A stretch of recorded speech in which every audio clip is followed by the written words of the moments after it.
La réalité. Nous nous entêtons parfois à vouloir que la réalité soit autre chose que ce qu'elle est, afin d'être plus conforme à nos attentes.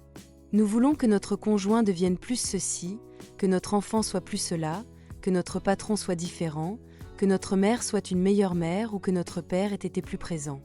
Nous allons même parfois jusqu'à y mettre toutes nos énergies pour les changer, en les critiquant pour leur bien, en leur répétant sans cesse les mêmes rengaines de nos attentes inassouvies et en créant des conflits pour qu'ils changent et qu'ils soient enfin comme nous le voulons. Puis, un jour, las de nous battre ou éclairés d'une intuition profonde, nous comprenons enfin que ce n'est pas la réalité. Notre réalité n'est pas la réalité. Personne n'est obligé de changer pour correspondre parfaitement à notre réalité.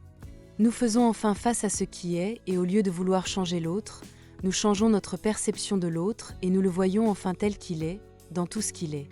Nous renonçons à en faire le fantasme de nos rêves et nous acceptons que cette personne soit comme elle est vraiment. Nous arrêtons de nous battre en vain. Au moment où nous voyons la réalité telle qu'elle est, nous ressentons un grand sentiment de liberté et d'amour inconditionnel. Nous comprenons alors que nous sommes tous libres de nos choix et d'être ce que nous voulons être. Les autres aussi.